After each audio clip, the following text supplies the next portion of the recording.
Magandang hapon po sa inyong lahat. Lalong-lalo na po sa inyo, Sir Blair. Ang kwentong aking ibabahagi ay nangyari noong taong 1980 habang kami ay nakatira sa gilid ng kagubatan ng Sierra Madre, isang lugar na napapalibutan ng malawak na kagubatan. Pangangaso ang pangunahin naming hanap buhay. Ngunit bago po naging tahimik ang aming pamumuhay noon, ay marami po kaming pinagdaanan na hirap. Marami sa amin ang namatay at nakaranas ng kalupitan mula sa tribo ng mga Adarin.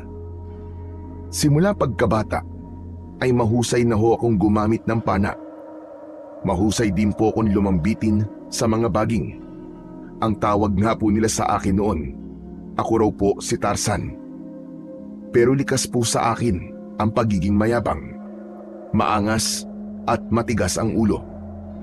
Dahil doon ay magkakaroon ako ng isang kakaibang agimat na tatalo sa pinuno ng mga aswang.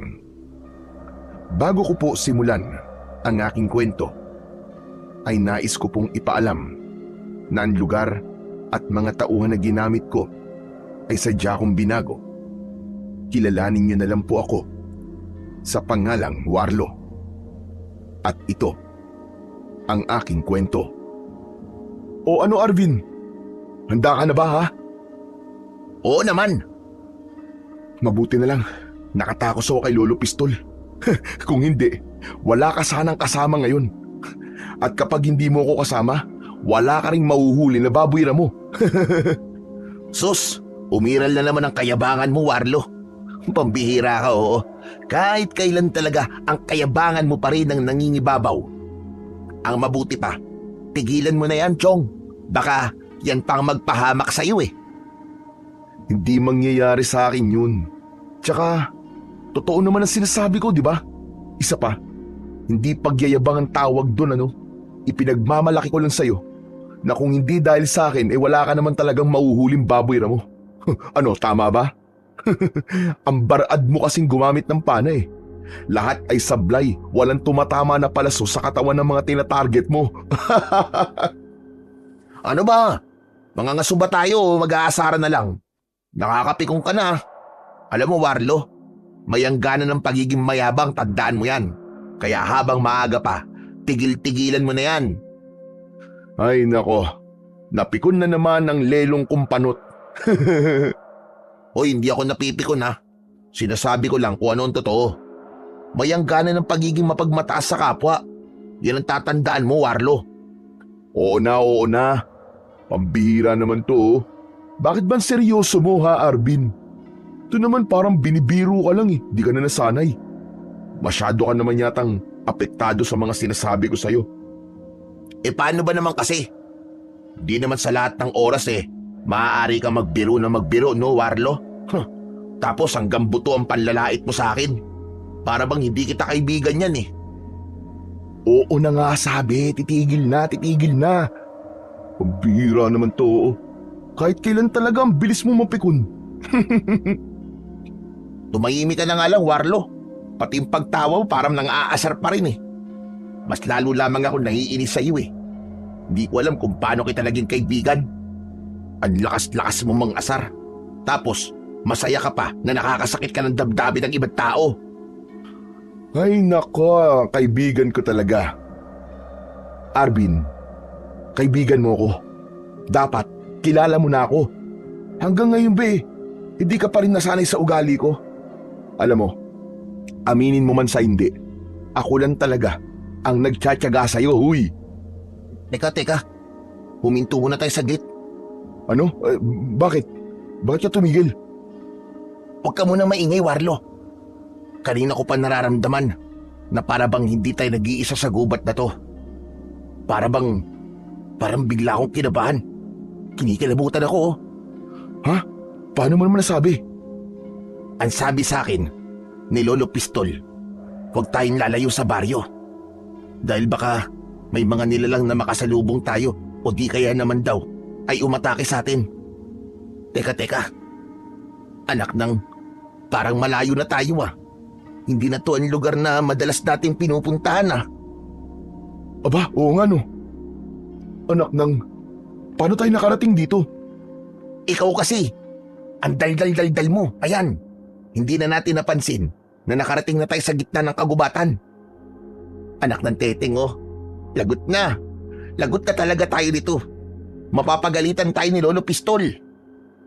Pambihira ka naman, Arvin, oo. Umandar na naman ang pagiging matatakotin mo. Tayong dalawa lamang dito. Hindi malalaman ni Lolo na nagpunta tayo rito. Ano ka ba? Mag-focus ka na lang sa target natin nang makauwi na tayo kagad. Pero, Warlo, nakakatakot dito eh. 11:00 na ng tanghali, di ba? Tignan mo nga oh. Parang tirahan ng mga aswang lugar na to. Baka makasagupa natin ang tribo ng mga adarin. Teka, sandali nga lang. Parang kanina lang ang tapang-tapang mo sa akin ha, Arvin. Bakit parang naduduwag ka na yata ngayon? Bakit, Warlo? Hindi ka ba natatakot sa mga adarin, ha? Hindi ka ba natatakot? Arvin, hindi ako natatakot sa mga adarin. Tao lang din silang kagaya ko. Hindi naman nila pag-aari ang gubat na to ha. Kaya walang dahilan para matakot ako sa kanila. Ang sinasabi ko lang naman, Warlo, dapat mag-iingat tayo. Kahit na alam mo mapanganib sa gubat na to, sugod ka pa rin ng sugod. Bakit? Nag-iingat naman ako ah. Tsaka, alam kong ginagawa ko no.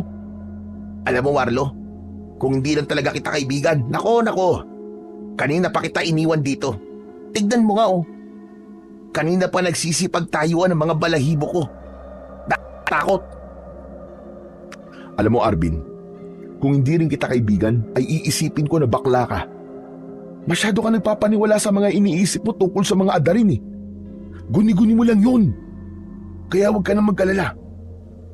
Laki-laki ng katawan nito eh. Masyado ka nagpapadala sa takot mo. Pambihira ka naman oh. Pati ba naman ang katawan ko pinansin mo?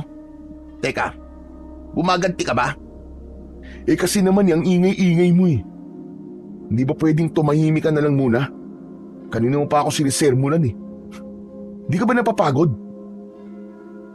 Tumahimik si Arvin, pero bakas pa rin sa mukha niya ang takot. Napapailing na lamang ako ng mga sandaling yon, habang siya naman ay nakakapit sa aking braso. Iginala ko ang paningin ko sa madilim na bahagi ng kakahuyan. Tahimik at nakakatakot ang itsura ng lugar na kinaroroonan namin. Maya-maya pa ay biglang dumating ang isang baboy ramo. Nagdudukal ito ng lupa gamit ang nguso. Itinaas ko ang hawak ko na pana. Balak ko siyang patamaan sa ulo. Ngunit nagulat kami ni Arvin sa biglang pagdaan ng anino at mabilis yun nawala kasama ang hayop. Sa bilis ng pangyayari, hindi kami kagad nakagalaw. Warlo, nakita mo ba yun ha? Nakita mo ba yun? Oo, hindi ako bulag.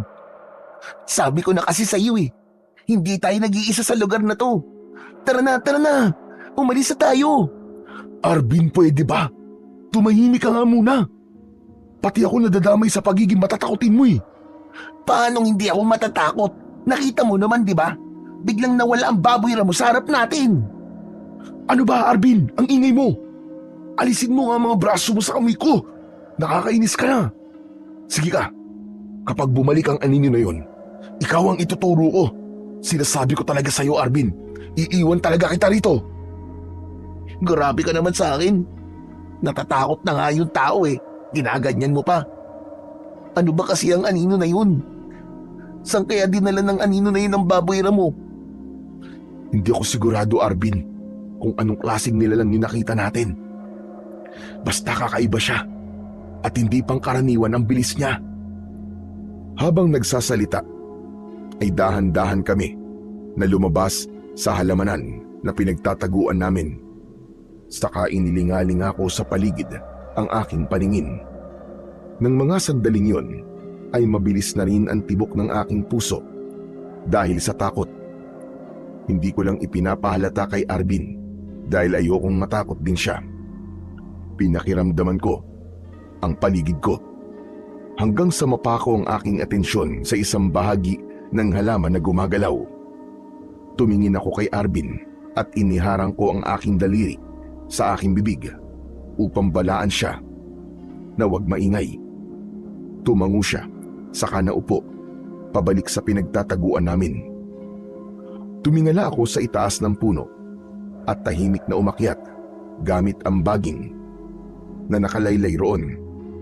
Madali akong nakalipat sa kabilang puno sa tapat mismo ng gumagalaw na halaman. Pagkatapos ay inihanda ko ang aking pana, pero nanlaki ang mga mata ko nang makita ko ang isang nilalang na may pintura sa muka. Winakwak niya ang tiyan ng baboy ramo at hinugot ang lamang loob ng kaawa-awang hayop. Saka mabilis na nilantakan yon na parabang gutom na gutom. Diyos ko, Diyos ko, Diyos ko! Kumain siya ng hilaw na karne ng baboy ramo! Hindi ko mabitiwan ang tali ng aking pana dahil nag-aalala ako sa kaligtasan namin. Hindi ako sigurado sa nilalang na patuloy na lumalantak sa katawan ng baboy ramo. Napasulyap ako sa aking kaibigan na nakasilip sa pinagtataguan niya na halaman. Nakatingin din siya sa akin. Kita ko na nagtataka rin siya kung bakit hindi ko binibitiwan ang aking palaso. Pagkalipas ng ilang sandali, tumingin ako muli sa nilalang na kumakain sa baboy ramo.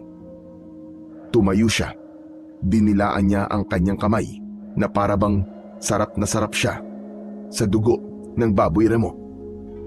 Hinintay ko na umalis siya sa tapat ko. Nang mawala na siya sa paningin ko, saka ako lumundag pababa sa lupa. Agad na lumapit sa akin ang kaibigan kong si Arvin habang takantaka. Warlo, sino ang taong yun? Tama ba akong nakita ko kanina? Kinain niya ng hilaw yung baboy ramo? Oo, tama ka Arvin. Halika, lapitan natin yung katawan ng baboy ramo. Nilapitan namin ang nakahandusay na katawan ng baboy ramo. At yun na nga, wakwak nga ang tiyan nito. Nakadilat ang mga mata, laylay ang dila. Ang dugo ay nagsambulat sa lupa. Diyos ko po, kinain niya ang katawan ng baboy ramo. Anong klaseng tao siya, Warlo? Hindi siya tao, Arvin. Walang matinong tao nakakain ng hilaw na karne ng isang baboy ramo. Anak ng, hindi kaya isa siyang aswang? Ewan ko, hindi ko alam Arvin, hindi ako sigurado. Baka nga aswang siya. Nagtataka lang ako kung bakit may puting pintura ang mukha niya. Teka, sandali lang Warlo. Hindi kaya, naku po, ito na nga sinasabi ko. Hindi kaya sila ang mga adarin? Hindi ba't ang mga adarin ay isang pangkat na mga tao na kumakain ng hilaw na karne? Diyos ko po, baka napasok natin ang sakop ng kanilang tribo. Kung nandito tayo sa kanilang tribo, delikado talaga tayo rito. Ayan na nga ba't sinasabi ko sa'yo kanina pa eh. Paano na yan? Ano? Umalis na tayo rito. Mamamatay tayo dito, Chong. Nagkatinginan kami ni Arvin. Nahuli ko siya na napapalunok ng laway dahil sa takot. Bata pa lang kami noon nang maganap ang pagsalakay sa baryo namin ng tribo ng mga adarin, kung saan ay marami ang namatay at binihag nila ang mga kababaryo namin. Pero hindi nagtagal ay pinatay rin sila. Ang balita, kinain sila ng buhay ng mga adarin. Nakakakilabot ang kwentong yun na patuloy na nagdadala sa mga tao ng takot. Kaya sinikap ko na maging mahusay sa paggamit ng lahat ng klase ng sandata para ipagtanggol ang aking kababaryo sa oras na muling sumalakay ang mga adarin. Maya-maya pa ay bigla kaming nakarinig ng malakas na sigaw. Boses yun ng isang lalaki, kasabay ng tawanan ng mga kalalakihan. Wag! Wag! Huwag niyo akong papatayin! Hindi naman ako tatakas eh! Dahil sa narinig namin ni Arvin, ay nilapitan namin ang pinagmumulan ng ingay. Mula sa likod ng puno, ay sinilip namin ang kinaroroonan ng mga yon. Nakikita ko ang isang lalaki na nakaupo sa lupa. Nakataas ang kanan na kamay habang nakikiusap sa lalaking may puting pintura sa muka at may hawak na sibat. Huwag mo akong isusubok kay Pinuno ah! Naligaw lamang ako, kaya ako natagalan sa paghahanap ng baboy ramo. Nakikiusap ako! Hindi na ako nakatiis dahil nakita ko na nakatutok ang sibat sa dibdib ng lalaki na sa tingin ko ay edad 50 na. Itinutok ko ang hawak kong pana pero hinawakan ni Arvin ang aking kamay. Huwag, Warlo. Delikado. Hindi dapat tayo nakikialam sa kanila. Arvin, hahayaan ba natin na patayin siya? Pero hindi rin tayo dapat makialam sa kanila, Warlo. Paano kung tayo naman ang balikan? Ililigtas ko siya, Arvin. Para sa isang tao lang, ipagpapalit mo ang mga buhay natin. Paano kung dahil sa pangingialam mo sa kanila, madamay pati ang baryo natin? Nag-iisip ka ba, ha? Pambihira naman buhay to. Hindi naman nila malalaman yun, Arvin eh. Dahil papatayin ko silang lahat. Walang makakapagsumbong sa kanilang pinuno. Warlo, pwede ba? Makinig ka naman sa akin kahit ngayon lang. Nag-aalala ako sa mangyayari, Warlo. Paano kung dahil sa gagawin mo, ayun na rin na maging simula ng digmaan? Sige nga. Baka maulit na naman ang mga nangyari noon. Marami sa atin ang mapapahamak. Pero hindi ko kayang manood na nandito habang may pinapatay sa harapan ko. Kahit sino, ililigtas ko. Natigil ako sa pagsasalita nang marinig ko na sinasaktan nila ang lalaki. Sinaksak nila sa balikat ang lalaki, kaya hindi na ako nag-aksaya ng oras. Agad ko na pinakawalan ng palaso at lumipad yun sa ere. Tumama at tumagos yun sa noo ng lalaking may hawak ng sibat. Nagkagulo ang mga yon habang panayan linga sa paligid at hinahanap kung saan nanggaling ang pag-atake. Tumingala ako sa puno, sakto na may nakalaylay na baging. Agad ko yung hinawakan sa lumambitin papunta sa kinaroroonan ng mga ito. Pagbagsak ko sa lupa, sunod-sunod kong pinakawalan ang aking palaso. Lahat ng tumakbo, tinamaan ko ng palaso. Tumagos yun sa leeg ng bawat isa. Sinigurado ko na walang makakatakas.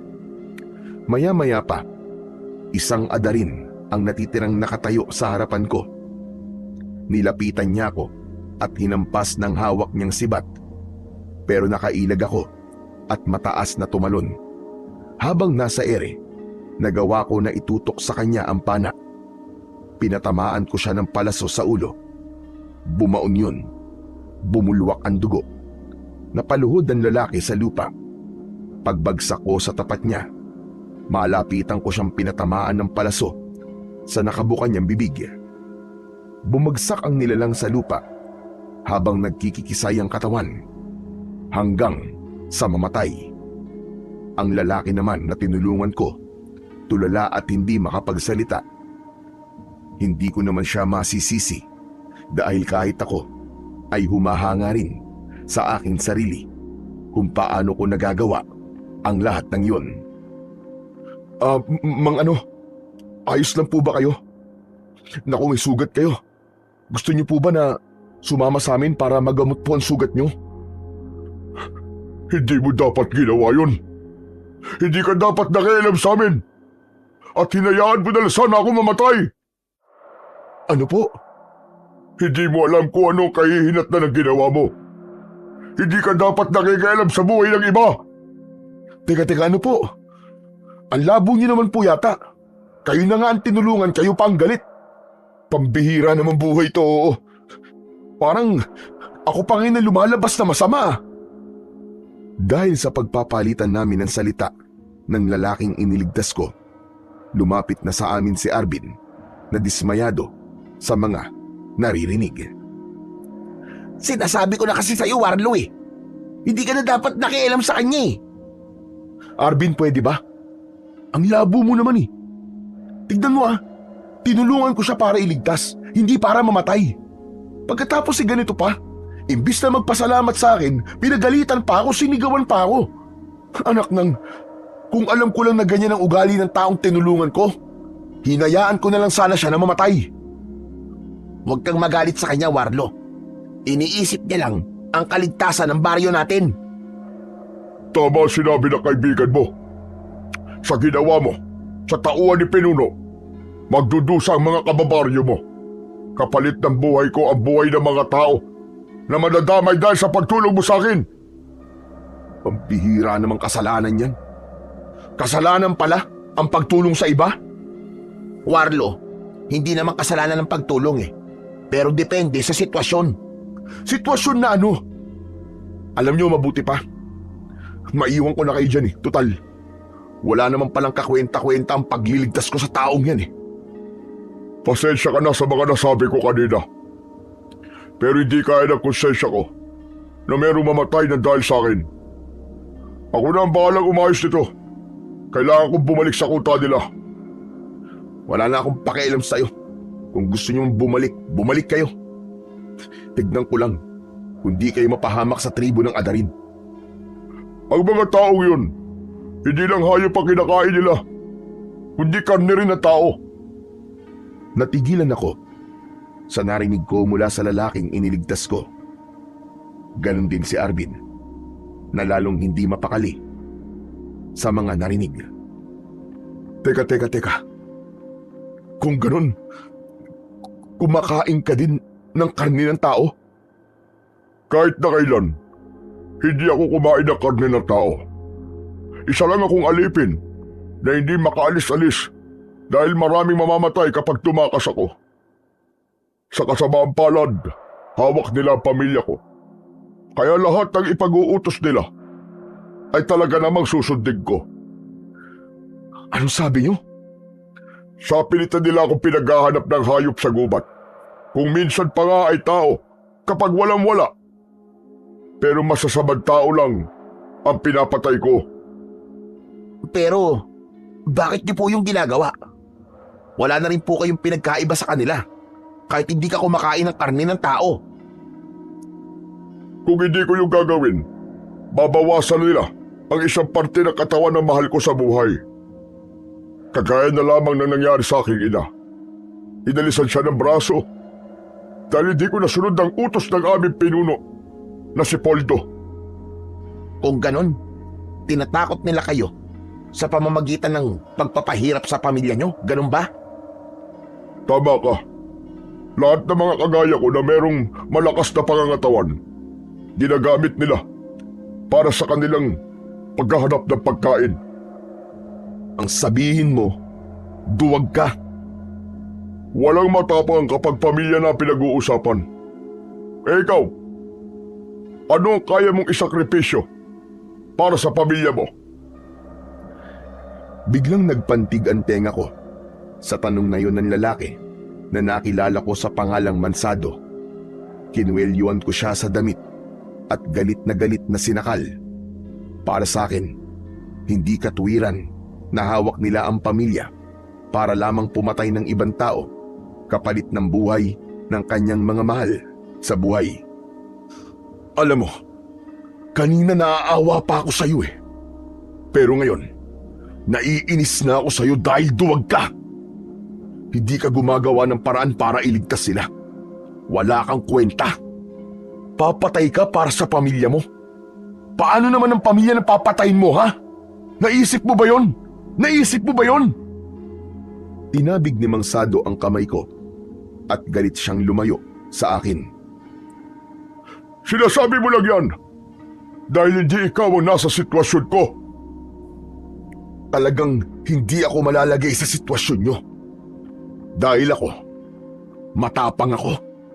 Buo ang loob ko. Gagawin ko ang lahat para iligtas ang buhay ng pamilya ko. Sa paraan na walang mamamatay na ibang tao. Warlo, tama na. Huwag mo siyang husgahan. Hindi siya duwag. Mahal niya ang kanyang pamilya. Kaya nagawa niya ang bagay na yun. Hindi pagmamahal ang tawag doon, Arvin. Kundi kaduwagan. Teka, sandali. Bakit ba apektado ka? Hindi ba't nawalan ka na rin ng pamilya habang inililigtas mo ang sarili mo? Hindi ba't kaduwagan din yon? Ano sabi mo? Kaduwagan din ang inililigtas sa sarili habang nasa panganib ang pamilya mo. Kaya ka ba nagagalit sa taong to? Dahil hindi mo nagawa ang ginagawa niya ngayon? Kahit na ano pang sabihin mo, hindi ko naiintindihan ang ginagawa niya. Pagsasakripisyo ang tawag sa ginagawa niya, Warlo. Mas iniisip niya ang kapakanan ng mahal niya sa buhay kesa sa sarili niya. Sinasabi mo ba, Arvin, na wala akong kwenta? Na walang kabuluhan ang sinasabi ko sa lalaking yan? Oo, sapagkat pinakikialaman mo ang tao na hindi mo naman kadugo. Kung tutusin sino ba siya sa buhay mo, kahit saan tignan, wala kang karapatan na pangunahan siya sa kanyang mga desisyon dahil wala ka namang ambag sa buhay niya. Tama na! Tigilan nyo na yan, huwag na kayo magtalo. Sige na, umalis na kayo. Bago pa kayo abutan ng mga adarin. Tama kayo, hindi nyo ako kadugo. Kaya wala kayong pananagutan sa akin. Tama! Wala nga akong pananagutan sa taong iniligtas ko, ngunit hindi man lang nakuwang magpasalamat. Pati ikaw, Arvin. Kaibigan kita, pero hindi mo ako naiintindihan. Kaya simula ngayon, wala na. Magkanya-kanya na tayo. Tumalikod ako sa kanila dahil unti-unti na akong nilamon ng galit. Nanginginig ang aking katawan habang mabilis na tinatahak ang daan paalis sa lugar na yon. Iniwan ko si Arvin habang kausap ang lalaking iniligtas ko kanina. Hindi ko alam kung bakit iba ang galit na naramdaman ko ng mga sandaling yon. Habang abala ako sa paglalakad, ay bigla akong huminto. Napaatras ako nang makita ang mga lalaki na may pinturang puti sa muka. Nakahanay sila habang nakaharang sa unahan ng aking daan. Lumikha sila ng kakaibang ingay na tanging sila lang ang nakakaintindi. Itinutok ko sa kanila ang aking pana sa kamatapang na nagbanta. Sige, subukan nyo lang na lumapit sa akin. Kundi, hindi kayo sasantuhin ng palaso ko. Umalingaw-ngaw ang kanilang mga sigaw na parabang hudyat ng pakikipaglaban sa akin. Itinaas din nila ang sibat habang itinututok sa lupa. Humanay ang mga ito sa harapan ko at bawat linya ay humahakbang ng pasulubong na ang ibig sabihin ay paghahamon ng duelo laban sa akin. Alam ko na ang gusto nyong mangyari. Tinatanggap ko ang hamon nyo. Basta isa-isa lang. Umiling ang pinakapinuno sa kanila na nasa gitna ng hanay. Habang nakangisi na parabang nagkamali ako sa mga sinabi ko. Biglang bumaluktot ang 5 lalaki sa harapan ko habang nakatutok sa akin ang kanilang sibat.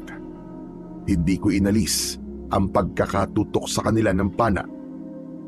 Hindi isa laban sa isa ang duelo na gusto nilang mangyari, kundi 5 laban sa akin. Yun ang pagkakaintindi ko sa posisyon nila.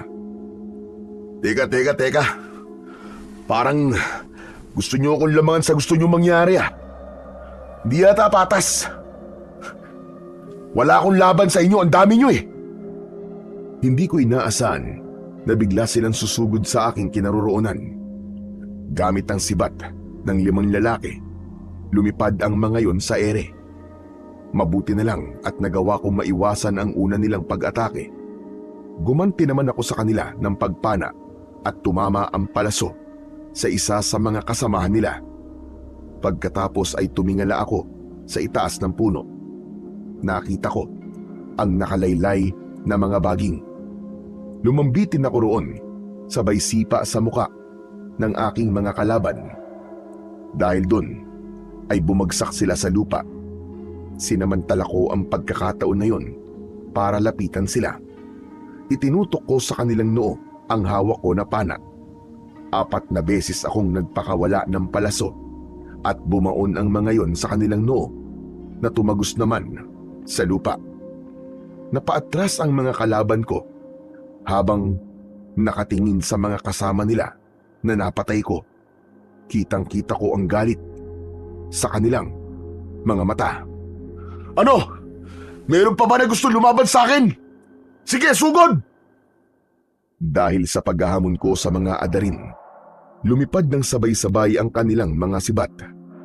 Pero nagawa ko pa rin na maiwasan ang mga yon. Sa gitna ng labanan namin, dumating sina Arvin at Mang Sado. Umatake sila sa mga kalaban ko.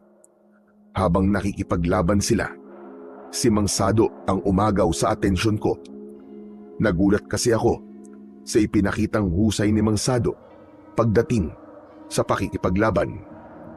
Walang kahirap-hirap niyang pinilipit ang leeg ng mga adarin. Sinigurado niya na walang makakatakas ni isa. Tikapin nyo na mapapatay nyo silang lahat para hindi malaman ng pinuno nila ang tungkol sa mga nangyari ngayon.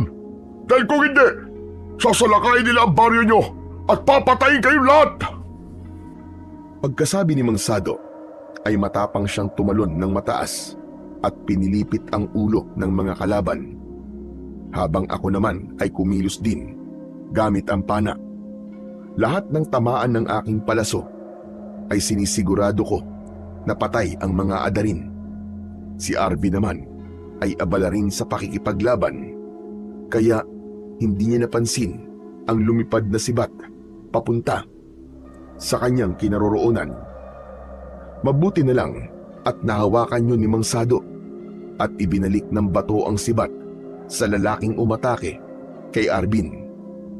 Pagkaripas lamang ng ilang minuto, humupa na ang tensyon. Napatay namin ang lahat ng mga kalaban. Patas na tayo, Warlo. Wala na tayong utang sa isa't isa. Paano magiging patas? Kahit naman hindi kayo dumating, kaya ko silang labanan. Bahala ka kung ano gusto mong isipin. Umalis na kayo ni Arvin at huwag na kayong babalik sa gubat na to kahit kailan. Hindi na hinintay ni Mang Sado na magsalita ako. Mabilis siyang tumakbo papalayo sa amin. Sinulyapan ko si Arvin habang walang imik na nakatayo sa tabi ko. Pero hindi nagtagal. Naglakad na siya at iniwan ako. Masama ang loob namin sa isa't isa. Kaya umuwi kami nang hindi man lang nag-uusap. Pagdating ko sa baryo, ay nakita ko si Lolo Pistol. Nakaupo sa balkonay habang nakatingin sa akin. Paglapit ko, ay bigla niya akong piningot sa tenga. Aray, Lolo Pistol, aray ko! Bitiwan niyo po ang tenga ko, nasasaktan po ako, tama na po! Talagang masasaktan ka sa akin, lintik ka. Dahil tumakas ka na naman. Nagpunta ka sa bundok nang walang paalam. Lolo naman eh, meron na po bang tumakas na nagpapaalam? Kayo naman talaga, oo. Abat, nangangatwirang ka panlintik ka. Aray, tama na po. Baka matanggal na po ang tenga ko eh, tama na. Mabuti lang matanggal, kaysa palagi ka naman nagbibingi-bingian sa mga sinasabi ko sa'yo. Oo na nga po. Patawarin niyo na po ko, Lo. Tama na, bitiwan niyo na po ang tenga ko, ang apdi na eh. Saka lang binitiwan ni Lolo Pistol ang tenga ko. Kaya nakuskus ko yun ng palad para mabawasan ang sakit. Nakangiwi ang aking muka na humarap kay Lolo. Naman eh, hanggang kailan niyo ba ako pipingutin ng ganun? Binata na po ko, Lo. Para naman akong bata kung parusahan niyo eh. Tumigil ka. Kung hindi ka tumakas, hindi ka masasaktan. Eh paano naman po ako hindi tatakas sa inyo? Eh ayaw niyo naman akong payagan eh. Dati naman po pinapabayaan niyo akong mga susagubat. Bakit naman po ngayon hindi na? Dahil ayoko mapahamak ka. Marami na ang nawawalang binata sa baryo natin. Hindi mo ba alam yan? Eh wala naman akong kaugnayan sa mga yun eh. Wala akong alam sa mga pagkawala ng mga lalaking yun, Lo. Tsaka, isang beses lang naman po akong tumakas sa inyo eh. Kahit naman, hindi ba't kabilin-bilin ako sa'yo na huwag ka munang pupunta roon dahil parami na ng parami ang mga taong nawawala sa bahagi na yon ng gubat? Pambihira. Kailan ka ba makikinig sa akin na bata ka? Lolo, kaya ko naman pong ipagtanggol ang sarili ko eh. Paano naman si Arvin, Amer? Kaya ba niya na ipagtanggol ang sarili niya? Pati ang kaibigan mo, inadamay mo sa kalokohan mo. Marlo, sa oras na maulit ito, sinasabi ko sa'yo, hindi na kita kakausapin kahit kailan.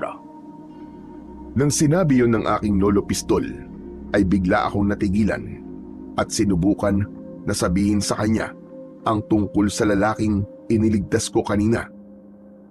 Bakit po, Lolo? Natatakot po ba kayong malaman kong tungkol sa mga adarin? Huwag niyo na pong itago. Alam ko na po ang totoo, Lo, na hindi sila ordinaryong mga tao. Napaangat ng paningin si Lolo Pistol at matagal na tumitig sa aking muka. Ngayong alam mo na ang dahilan kung bakit pinipigilan kitang pumunta sa gubat. Bakit hindi mo pa rin ako maintindihan?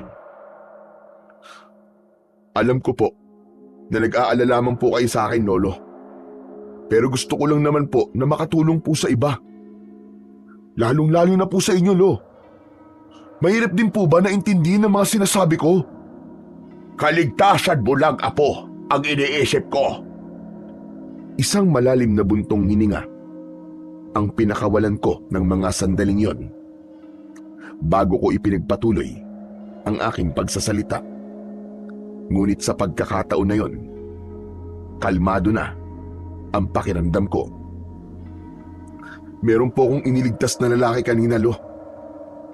Akala ko mahina po siya at duwag. Pero nagulat po ako. Mahusay po siya pagdating sa pakikipaglaban. Hindi nakapagsalita si Lolo Pistol. Sa halip na upo siya sa bangko at natulala. Sunod-sunod ang paghinga niya ng malalim. Nakilala mo ba nang mabuti ang lalaking sinasabi mo sa akin? Hindi po masyado Dahil nagalit po siya sa akin nang iniligtas ko siya. Pero nang hinarangan ako ng mga adarin, tinulungan niya po ako at binalaan na wag na pong babalik sa gubat na yung kahit kailan. Ang ibig mo sabihin, nakipaglabang ka sa mga adarin? Opo, Lo, pero pinatay po namin silang lahat para hindi raw po makapagsumbong sa pinuno nila. Ano ka mo? Diyos ko! Yan nga ba sinasabi ko? Nangyari na ang kinatatakutan ko! Hindi po ako natatakot sa kanila, Lo. Dala ng inis sa akin ng matanda. Binatukan niya ako at galit na hinampas ng kamay niya ang braso ko. Aray! Lolo, ano ba? Lolo, nakakasakit na po kayo, ha? Paanong hindi kita sasaktan, buwisit ka, bata ka? Hindi mo ba alam kung ano ang gulo na pinasok mo, lintik ka? Lo, ano ba? Bakit po ba kayo natatakot? Para saan po ba ang mga natutunan ko sa pakikipaglaban kung hindi ko naman po ito magagamit sa kanila, di ba? Bumakas ang takot sa muka ni Lolo Pistol. Habang hindi siya makatingin sa akin, ibinaling niya ang kanyang paningin sa labas ng aming balkonahe. Lolo, bakit po ba? Bakit po ba kayo nagkakaganyan? Dahil nag-aalala ko na baka maulit na naman ang pagsalakay ng mga adarin sa baryo natin. Bakit hindi po natin sila unahan sa pagsalakay, Lo? Para hindi na po kayo nag-aalala. Talaga bang nasisiraan ka na ng ulo, Hawarlo? Ang mga taong yon ay di basta tao lang. Mga aswang sila. Kalahi ng mga bangkilan. Alam ko na po na aswang sila, Lo. Kaya mas kailangan po natin lumaban dahil uunti-untiin nila tayong ubusin. Tumigil ka! Hindi sa lahat ng oras pa iiralin mo ang pagiging maangas mo. Ipapahaba ka yan. Alam niyo po na hindi niyo ako mapipigilan, Lo. Sige na, kailangan ko na pong umalis. Teka, sandali lang. Saan ka pupunta? Dito lang po sa likod ng bahay. Magpapahangin lang po ako. Hindi ko na hinintay na magsalita si Lolo Pistol. Diretso akong nagtungo sa likod ng bahay at naupo sa duyan na nakatali sa katawan ng puno. Isang malalim na buntong hininga ang pinakawalan ko bago tumingin sa malayo. Biglang sumagi sa isip ko ang mga sinabi sa akin ni Arvin kanina. Minsan na akong naging duwag dahil wala akong kakayahan. Masyado pa akong bata noon ni hindi ko nga masyadong matandaan ang muka ng mga magulang ko. Ngunit ang alaala ng pangyayaring yun hanggang ngayon ay nagsisilbing bangungot na hindi ko makalimutan. Pinagsisisihan ko ang gabing tumakas kami ni Lolo habang naiwan ang pamilya ko sa bahay na nasusunog. Kaya isinumpa ko sa sandaling magkaharap kami ng mga adarin ay papatayin ko talaga sila. Yun ang totoong dahilan kung bakit ako balik ng balik sa bundok na yon. Maya-maya pa ay bigla kong narinig ang boses ng kaibigan kong si Arvin mula sa aking likuran. Warlo, pasensya ka na. Nabigla lang naman ako sa mga nasabi ko kanina. Tol, ako ang dapat na humingi ng pasensya sa'yo. Hindi ko dapat sinabi yun eh. Totoong sinabi mo. Minsan na rin ako naging duwag. Teka. Kalimutan mo na mga sinabi ko sa'yo kanina. Huwag mo nang isipin yun. Erase na. Kaya nga nandito ako eh. Para humingi ng tawad sa'yo, tol. Alam ko naman na hindi mo kagustuhan ang nangyari sa'yo noon. 4 na taong gulang ka pa lang noon. Kaya wala kang magagawa para lumaban sa kanila. Pero kung humingi ako ng tulong sa iba, kahit papano, ay may nagawa man lang sana ako para iligtas sila. Hindi na nakatiis ang aking kaibigan. Tumabi siya sa akin sa duyan at inalis ang pana sa aking balikat. Ipinatong niya ang pana sa ibabaw ng maliit na lamesa na nakaharap sa duyan. Saka nagpakawala ng isang malalim na buntong hininga. Warlo, nag-aalala ako para kay Mansado. Paano kung patayin siya ng mga adarin? Tinanggihan niya ang tulong natin. Wala na akong pakialam sa kanya. Kumapahamak siya ron. Magmula nang makilala ko siya, Warlo. Alam mo, hindi siya mawala sa isip ko. Nako Ikaw baka nga bakla ka at nagkakagusto ka na sa kanya. Hoy, tumigil ka nga. Hindi nang ibig ko sabihin. Ikaw talaga para ka si Raulo. Alam mo kasi, para bang nakita ko na siya dati. Hindi ko lang alam kung saan o kailan. Basta, natatandaan mo ba yung lalaki na madalas na nagliligtas sa buhay dati sa gubat? Kahit nakataklob ang kanyang muka, para bang siya si Mansado, di ba? Pamilyar sa akin ang mga galaw niya kanina.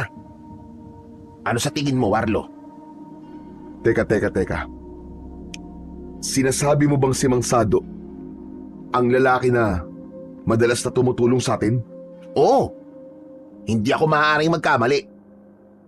Kung siya ang lalaking yun, ano kaya ang dahilan niya? Bakit siya tumutulong sa atin habang nasa kuta siya ng mga aswang? Aswang? Totoo na aswang ang mga adarin? Oo. Sinabi na sa akin ni Lolo Pistol. Bigla tuloy akong nag-alala. Paano kung mapahamak talaga si Mansado at malaman ng pinuno nila ang nangyari sa kanyang mga tauhan? Hindi natin hawak ang sitwasyon. Baka biglang sumalakay ang mga aswang na yun sa baryo natin. Pag nagkataon Anong gagawin natin, Warlo? Subukan lang nilang sumugod sa atin. Makikita nila ang hinahanap nila. Hindi ko sila uurungan. Muli kaming nagkasundo ni Arvin. Ganun naman talaga kami. Away-bati na para bang mga bata. Pagkatapos naming mag-usap ay umuwi na siya. Naiwan ako na nahulog sa malalim na pag-iisip. Pagsapit ng gabi, ay pabaling-baling ako sa higaan. Hindi ako mapalagay. Maya-maya pa, bigla kong narinig ang malakas na lagabog sa kabilang silid. Bumaba ako ng katre.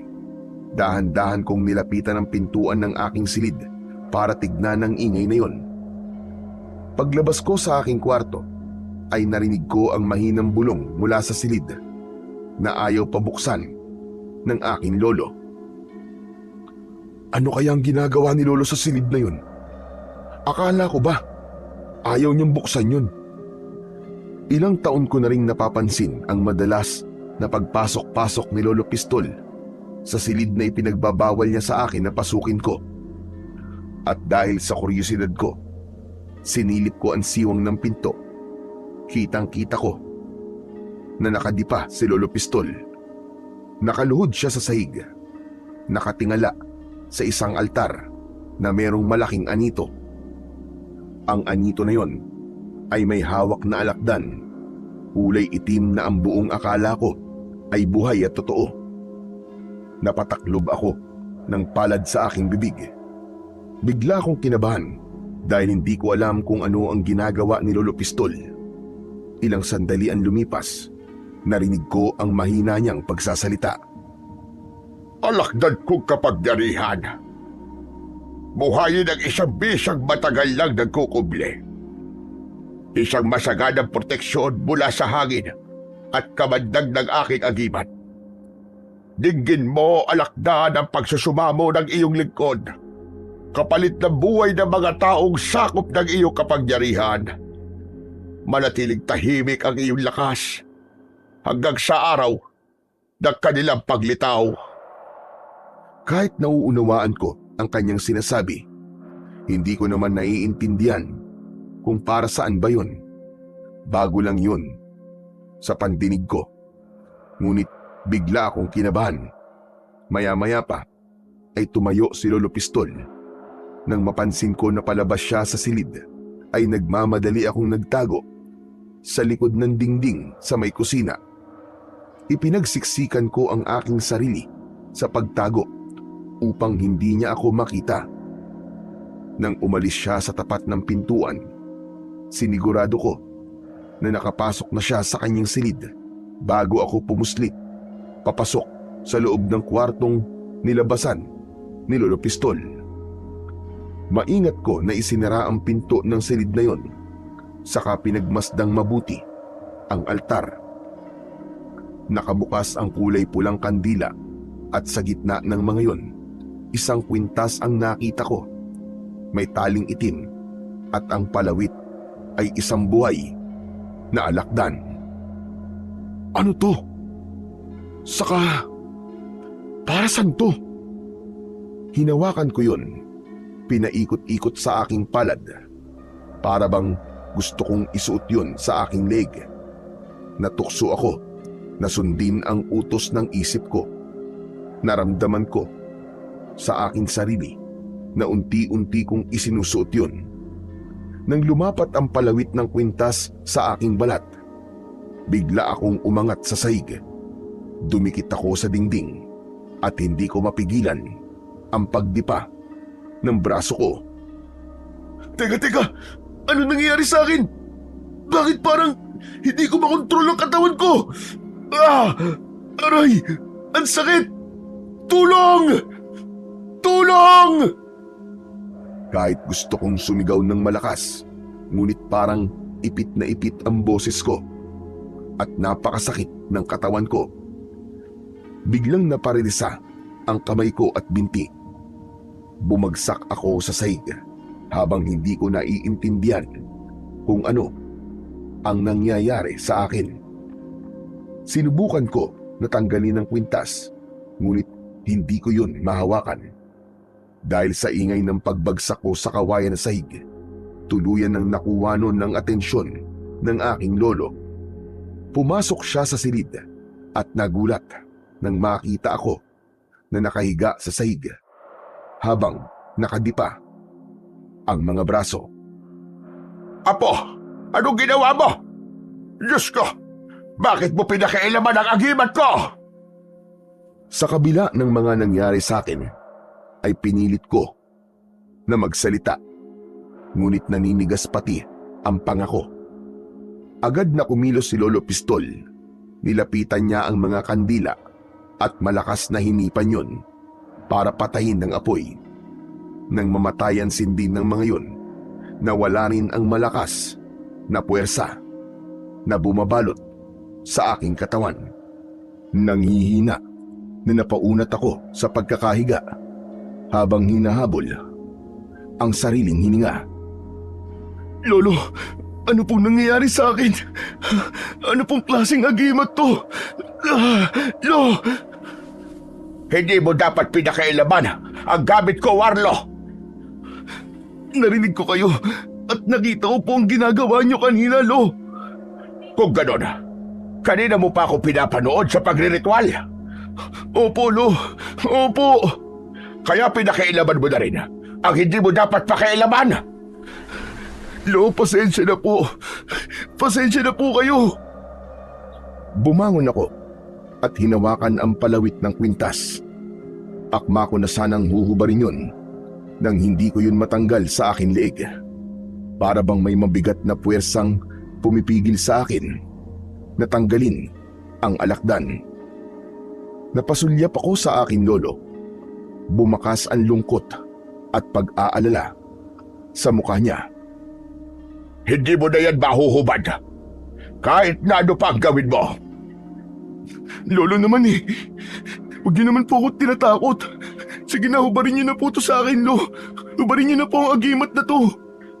Lo, hindi ko naman po sinasadya na pakialaman po ang gamit niyo eh. Yan ang napapala ng mga pakialamerong kagaya mo. Ang agimat ng alakdan ay hindi kailanman mahuhubad ng walang pag-aalay. 50 aswang ang kailangan mong patayin bago mo mahubad ang agimat na yan. Ano po? Pambihira naman, Lolo Pistolo. Seryoso po ba kayo? Aba, seryoso ako, Warlo. Pagdating sa sagradong agimat, hindi dapat ginagawang biro ang lahat. Kahit sa tingin mo ay maliit lang yan, hindi mo makakaya ang bigat niyan kapag tinangka mong alisin yan sa leeg mo. Kahit guntingin mo pa yan o putulin, walang sandata na makakaputol niyan. Kahit isang tali lang yan. Pero, bakit po, Lo? Anong bakit? Kasalanan mo kung bakit nangyari yan sa'yo. Matagal na kitang binalaan na huwag kang papasok sa silid na ito. Pero anong ginawa mo? Napakatigas talaga ng ulo mo. Paano nga po, Lo? Paano ko po ito matatanggal? Kagaya na sinabi ko sa'yo, 50 aswang ang kailangan mong patayin bago mo matanggal yan. Bawat isang buhay ng aswang na mapapatay mo ay may mababawas din na puwersa sa kwintas mo. At sa huli, kapag nakumpleto mo na ang 50, ay saka mo lang yan mahuhubad sa iyong leeg. Tumayo si Lolo Pistol at tumingin sa kanyang altar. Ang kanina na kulay itim na anito ay naging kulay pula na para bang walang buhay. Mabilis akong napatayo at napatingin din sa gawi ng alakdan. Paano po nangyari yun, Lo? Mawawala na kulay ang lahat ng mga yan sa oras na may magmay-ari na sa agimat ng alakdan. Ano po ang kakayahan ng agimat, Lo? Magkakaroon ka ng kakayahan na makakita ng mga nilalang na hindi nakikita ng isang ordinaryong tao. At lahat ng mahahawakan mo sa data ay magkakaroon ng epekto na para bang sa kamandag ng alakdan. Ayos naman po palang agimat niyo, Lo eh. Ang astig. At masaya ka pa sa lagay na yan, ha? Buhay mo na ang pinag-uusapan dito, Warlo. Akala mo ba, biro lang ang haharapin mong panganib sa oras na suot mo yan? Maaari kang mamatay. Teka, sandali lang po, no? Akala ko po ba, kapag may agimat ako, ay may proteksyon din ako laban sa panganib? Kasabay ng pagkakaroon mo ng agimat, maaamoy ka ng mga aswang na adarin. Sila ay mga bangkilan na mas malupit pa sa ibang mga aswang. Hindi ka nila tatantanan hanggat hindi ka nila napapatay. Naiintindihan ko na po kung ano pong ibig niyo sabihin. Kahit may agimat ako, importante pa rin ay yung mag-iingat ako dahil malakas ang mga aswang na bangkilan. Tama po ba, Lolo Pistol? Biglang sumagi sa isip ko ang mga nangyari sa mga magulang at kapatid ko. Kaya muli akong nagsalita. Ang agimat po ba na to? Ang dahilan kung bakit po tayo sinalakay ng mga adarin? Yumuko si Lolo Pistol bilang tugon sa tanong ko. Nakuyom ko ang aking kamao at biglang bumugso ang galit sa dibdib ko. Hindi ko akalain na dahil kay Lolo Pistol at sa agimat niya, nasira ang pamilya ko. Kung ganun, kayo po ang dahilan. Kayo ang may kasalanan kung bakit nasira ang pamilya ko. Pamilya natin na nasira, Warlo. Nawalan din ako ng pamilya. Kung alam ko lang na kayo pala ang dahilan ng pagkawala ng mga magulang ko, matagal ko na sana kayong iniwan. Wala akong kasalanan, Apo. Maniwala ka. Ang agimat ay bahagi na ng buhay ko bilang isang antingero. Ngunit matagal ko nang tinalikuran ang pag-aalaga sa agimat. Kaya nga hinubad ko na, hindi pa. Tinalikuran nyo nga ang agimat nyo, pero huli na. Sana noon nyo pag ginawa. Wala na sanang buhay ang nawala. Hindi basta-basta nahuhubad ang agimat. Kailangan ng tamang panahon, Apo. Hindi po ba't nahubad nyo ang agimat? Sana po ay ibinaon nyo na. O di kaya naman ay sinunog nyo. Sa oras na ibaon ko yan at sinunog, buhay ng may-ari ng agimat ang mawawala. Mamamatay ako, Warlo. Pambihira naman, Lolo. Ano bang klaseng agimat to? Bakit ganito? Parang sa itim na kapangyarihan, ah. Nagkakamali ka. Hindi yan galing sa itim na kapangyarihan, Warlo. Nanggaling ang agimat na yan mula sa inalagaan na alakdan ng sinaunang antingero. Inalagaan? Inalagaan po ang alakdan ng isang orasyon? Tama ka. Humihigop ang alakdan na kapangyarihan ng mabubuting antingero. Kaya ang kapalit niyan, 50 aswang. Dahil 50 antingero na rin ang nagmay-ari sa agimat. Yun din ang lakas ng puwersang bumabalot sa kwintas. Matagal na hindi ako nakapagsalita ng mga sandaling yon. Masama ang loob ko sa mga nangyari. Ngunit alam ko naman na hindi yun kagustuhan ng aking lolo. Ang mga nangyayari sa akin ay kasalanan ko. Walang ibang dapat nasisihin. Kung hindi ako nakialam sa gamit ni Lolo Pistol, wala rin sana ako sa sitwasyon na ito. Kinabukasan, paggising ko, ay hindi ko nakita si Lolo Pistol. Sa halip, si Arvin ang nasa bahay at hinihintay niya akong magising. Hawak niya ang pana ko habang nililinisan yon. Oh, buti namang gising ka na. Kanina pa ako naghihintay sa'yo eh. Nasaan si Lolo Pistol? Umalis siya kanina. May pupuntahan daw siya. Hapon na raw siyang uuwi. Tamang-tama. Mangangaso tayo ngayon, Arvin. Napatayo si Arvin habang nakakunot ang noo na tumingin sa mukha ko. Binitiwan niya ang pana, saka lumapit sa akin. Teka. Ibinilin sa akin ni Lolo Pistol, huwag daw tayong umalis ng bahay. Huwag daw muna tayong mangangaso sa gubat. Hindi hayop ang hahanapin natin, Arvin, kundi aswang. Kailangan kong pumatay ng 50 aswang. Diyos ko naman, Warlo. 50? Seryoso ka ba? Seryoso ako, Arvin. Kung ayaw mo naman sumama, ay hindi naman kita pipilitin eh. Ayoko na mapahama ka. Aba, hindi nga ako sasama. Hindi naman ako mapapakili sa bahay dahil alam kong nasa gubat ka. Pambihira naman talaga buhay to, oo. Sa dinami-rami na magiging kaibigan ko, bakit ikaw pa? Hinawakan ko siya sa balikat para pagaanin ang loob niya. Totoo naman na hindi ko gustong isama si Arvin sa pangangaso.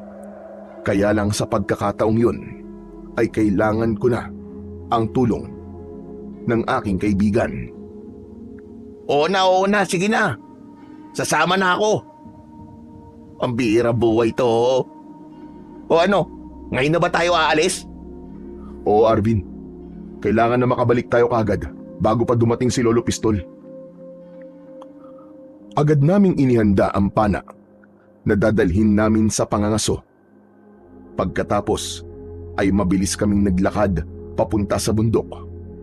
Pagkalipas ng ilang minuto ay narating namin ang gitna ng kagubatan.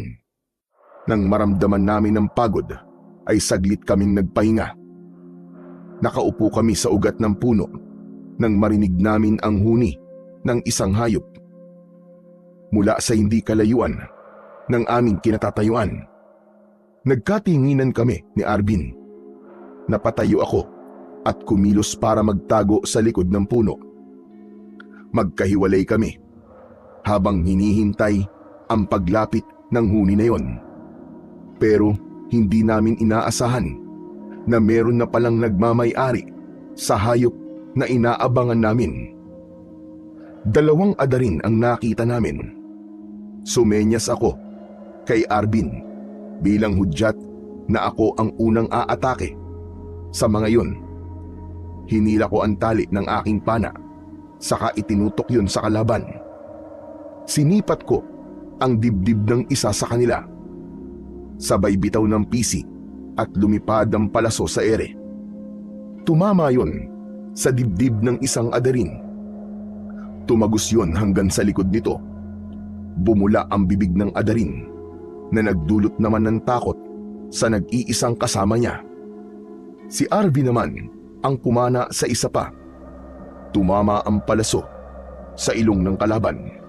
Nang lumapit kami sa kinatatayuan ng mga adarin, pareho kaming nagulat sa nangyari sa isang adarin na tinamaan ko. Hala, Warlo, ano nangyari? Bakit naging kalansay ang katawan ng isang to? Pareho lang naman silang namatay sa pana. Teka, may ginawa ka ba? Hindi kagad ako nakapagsalita. Bigla kong naalala na meron pala akong taglay na agimat na hindi maaaring ipagsabi kahit na kanino. Wala. Wala akong ginawa sa kanya, Arvin. Hindi ko alam kung bakit nangyari ang bagay na yan sa kanya. Grabe, halos walang natirang laman sa buto niya. Parang binuhusan siya ng asido ah. Ni walang bahid ng dugo. Hindi kaya may inilagay ka sa talim ng palaso mo, ha Warlo? Wala nga akong inilagay, Arvin. Hindi ba't ikaw naman na naglinis nito kanina? Dahil sa pagiging abala namin sa nangyari sa 2 adarin, hindi namin napansin na nakatakas na ang baboy ramo. Anak ng... Yan, nakatakas na sa atin yung baboy ramo. Sayang. Tumigil ka na nga, Warlo. Hindi ba't ikaw naman na nagsabi na hindi hayop ang dahilan kung bakit tayo nandito, kundi kailangan natin pumatay ng aswang? Teka, ano ba talaga ang pinaplano mo? Balak kong tulungan si Mang Sado. Kung totoo na siya ang lalaking madalas na tumutulong sa atin nun, dapat lang na tumanaw tayo ng utang na loob sa kanya. At sisimulan ko sa pagbabawas ng mga adarin. Kung hihina ang puwersa ng kalaban, madali natin maililigtas ang mga biyag sa kamay ng mga adarin. Kung sa bagay, kundi dahil sa lalaking yun, baka patay na rin tayo. Kaya tama ka, Warlo. Tutulong na rin ako sa'yo. Ililigtas natin sila. Kahit na ano pa ang mangyari. Salamat, Arvin. O paano? Tara na. Tinahak namin ang makipot na daan papasok sa mas madilim na bahagi ng kakahuyan. Ngunit hindi namin inaasahan na makakakita kami ng mga taong pinapatay sa lugar na yun. Nahuli kami ng dating ni Arvin dahil ang ilan sa kanila ay halos maubos na ang katawan. Mga halimaw kayo! Ang dapat sa inyo ay mamatay! Naluluwa sa galit na mabilis na hinila ko ang tali ng pana. Sunod-sunod ang pagpapakawala ko sa palaso. Si Arvin naman ay natulala habang pinapanood ako kung paano ako makipaglaban sa mga adarin. Pati na ang paraan ng pagpatay ko sa kanila. Malakidlat ang aking galaw na halos madali kong natatakbo ang malalayong pagitan ng mga kalaban.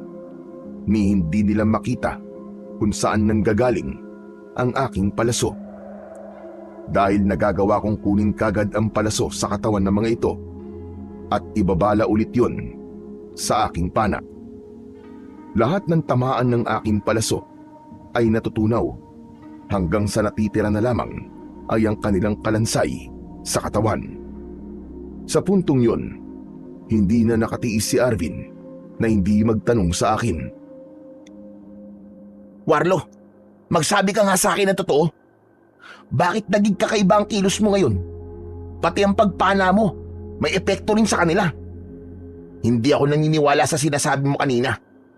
Pero kung pagbabasihan ko ang kilos mo, masasabi ko na nagtataglay ka ng isang agimat. Wala na akong nagawa sa mga pagkakataong yun, kundi ang aminin ng totoo sa kaibigan kong si Arvin. Dismayado siyang hindi agad nakapagsalita. Pasensya ka na, Tol, ha? Kaya kailangan kong pumatay ng 50 aswang para mahubad ko ang agimat na alakdan. Bakit uhubarin mo ang agimat mo, Warlo? Malaki ang may tutulong yan sa'yo. Kaya kung ako sa'yo, huwag mo nang bitiwan yan. Gamitin mo yan sa pagliligtas sa buhay ng mga bihag. Sus, kahit wala naman tong agimat kaya ko silang iligtas, no? Ewan ko sa'yo. Nagmamayabang ka na naman. Kahit kailan talaga, napakayabang mo. Hoy, hindi pagmamayabang yun. Kaastigan ang tawag doon, Arvin. O teka, sandali. Saan ka pupunta? Sampa, di mag-aanap na lang ng usa. Nang sa ganun, may makakain tayong masarap mamaya. Pambihira, nilayasan ako. Hoy, Arvin! Wala ka ba talagang bilib sa akin? Wala! Napapailing na lang ako sa reaksyon na yon ng kaibigan ko. Maya-maya pa ay sumunod ako sa kanya sa paglalakad. Arvin! Arvin, teka, hintay! Sandali! Sumalubong sa akin si Arvin at bigla niyang tinakluban ang aking bibig. Sumenya siya sa akin at itinuro ang mahabang linya ng mga taong naglalakad sa hindi kalayuan habang binabantayan ng mga ito ng maraming mga aswang na adarin. Nagtago kami sa likod ng puno habang tinitignan ang mga tao. Bumundol ang kaba sa aking dibdib, lalo na nang nagmistulang uminit ang suot ko na agimat. Anak ng... Saan galing ang mga yan? Teka, tignan mo. Si Lolo Pistol yun ah. Bigla akong kinabahan nang ituro sa akin ni Arvin ang kinaroroonan ng aking lolo. Bumundol ang pag-aalala sa dibdib ko. Hindi ako mapalagay. Gusto ko silang lapitan at patayin para iligtas si Lolo Pistol. Anak naman ng putya, Paano napunta dyan si Lolo Pistol? Pambihira. Nasa panganib ang buhay niya, Arvin. Kailangan ko siyang iligtas. Teka, sandali lang. Huminahon ka muna, Warlo. Sa palagay ko ang mga taong yan, ang nakatira sa karatig baryo. At nagkataon na nandun ang lolo mo. Kaya nadamay siya. Nagkamali sila ng idinamay. Padadaliin ko ngayon ang buhay nila. Mga hayop sila. Uubusin ko silang lahat. Teka, sandali lang. Padalos-dalos ka na naman eh. Marami ang madadamay kung aatake tayo sa kanila ngayon. Kung makikita naman nila tayo, natitiyak ko na mawawalan tayo ng pagkakataon para lumaban at iligtas sa mga bihag. Anong gusto mong gawin ko ha, Arvin? Baka saktan nila si Lolo eh. Tumigil kami sa pag-uusap nang marinig namin ang boses ng pinakapinuno ng mga aswang na adarin. Nakasakay siya sa kabayo at humarap sa mga tao. Makinig kayong lahat sa akin. Ihiwalay ninyo sa linya ang matatanda na hindi maaaring pakinabangan. Mas lalo kong hindi mapakali nang makita kong isa-isang inihihiwalay ng mga tao ang matatanda kasunod ng muling pagsasalita ng pinuno nila. Ang mga batang lalaki at babae naman, paunahin nyo. Habang ang mga lalaki ay ihiwalay sa pangkat. Ang matatanda sa kabilang linya, doon kayo sa direksyon sa kanan. Magsama lamang kayo ng ilang tauhan at patayin silang lahat. Huwag na huwag kayong sasablay. Alam nyo na kung ano ang magiging kapalit. Huwag naman. Maawa kayo sa amin. Hindi uso sa akin ang awa, tanda. Basta para sa akin, ang matanda na walang pakinabang ay kailangan ng patayin. Makakabigat lamang kayo sa paglalakad namin. Sige na, ihatid na sila sa huling hantungan nila. Mula sa aming pinagtataguan ay hindi ko inalis ang paningin sa mga lalaking tumangay sa aking lolo. Kailangan ko siyang mailigtas, kaya tahimik ako na umikot sa kabilang direksyon ng daan. Pagdating ko roon, nadatnan ko sila na pinaluluhod ang mga ito sa lupa habang nakagapos ang mga kamay sa likod. Umiiyak na ang ilan dahil sa labis na takot. Akala ko papatayin sila sa pamamagitan ng pagsaksak ng hawak-hawak nilang mga sibat. Ngunit nabigla ako nang makita ang unti-unting pagbabago sa kanilang anyo. Naging isang malaking baboy ramo sila na halos kasinlaki na ng tao. Umaangil sila ng malakas. Tumutulo pa ang malapot nilang laway na tangka na sanang papatayin ang mga matatanda. Ibinuka nila ng malaki ang kanilang bibig para sakmalin ang ulo ng mga bihag. Sinamantala ko na ang pagkakataon na yon. Pinatamaan ko ng palaso ang kanilang bunganga. Magkakasunod ang ginawa kong pag-atake habang naglalakad ako papalapit sa kanilang kinaroroonan. Nagkikikisay ang mga yon hanggang sa maging kalansay ang katawan. Mabilis ko silang nilapitan. Kasunod si Arvin. Pinakawalan namin ng mga biyag at inuna ang matandang si Lolo Pistol. Diyos ko, Warlo! Ano ginagawa niyo rito ni Arvin? Ako po dapat na magtanong yan sa inyo, Lolo. Bakit po kayo narito at biyag nila? Nadamay lang ako, Warlo. Marahil sa mga oras na to, sinasalakay na rin nila ang baryo natin. Nanlaki ang mga mata ni Arvin dahil bigla siyang nag-alala para sa kaligtasan ng kanyang mga magulang. Ako naman ay hindi na maintindihan kung sino ang unang tutulungan.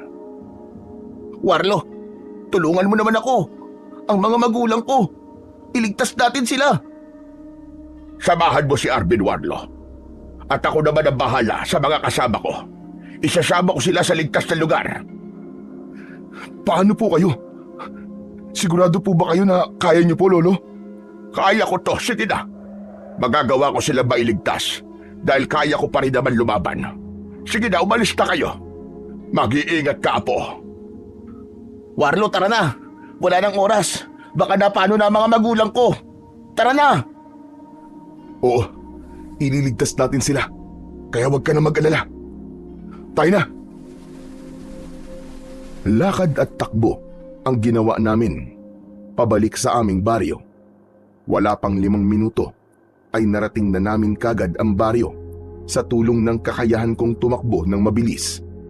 Maging si Arvin ay hindi makapaniwala na nagawa ko siyang madala sa baryo ng ganong kabilis habang siya ay bitbit ko. Bumungad sa amin ang kaliwat kanan. Nasunog, sigawan at iyakan ng mga pamilyang nawalan ng mahal sa buhay. Muling sumariwa sa aking alaala ang mga nangyari noon. Dala ng bugso ng aking damdamin. Sumugod ako sa mga kalabang aswang habang panay ang pagpapakawala ng mga palaso sa ere. Si Arvin naman ay nag-alala nang makitang nasusunog na rin ang kanilang tahanan.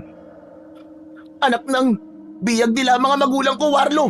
Sundan natin sila! Sinulyapan ko muna ang mga aswang na adarin na nakahandusay sa lupa upang masigurado na ligtas na ang mga tao na naroroon. Saka mabilis naming sinundan ang tinahak na daan ng mga adarin na tumangay sa magulang ng kaibigan ko. Bakas sa muka ni Arvin ang labis na takot. Nag-aalala siya para sa kaligtasan ng kanyang mahal na pamilya.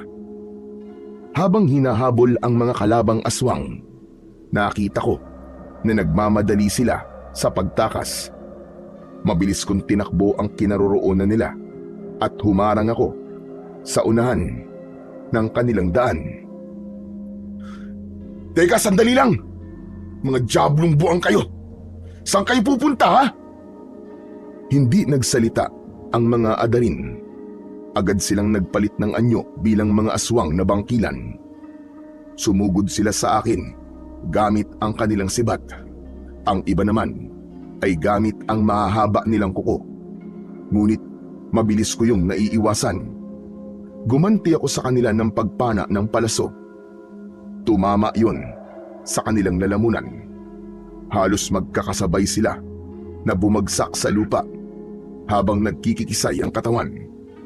Nakita ko ang mga baging na nakalaylay sa puno.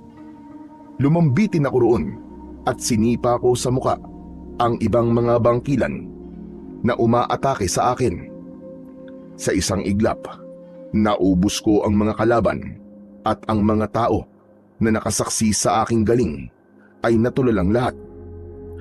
Bumakas sa kanilang muka ang paghanga, habang si Arvin naman ay abala sa pagtatanggal ng gapos sa kamay ng kanyang mga magulang. Maraming salamat, Warlo, sa pagkakaligtas mo sa mga magulang ko. Ano ka ba, ayos lang yun? Sige na, iatid mo na sila sa baryo natin.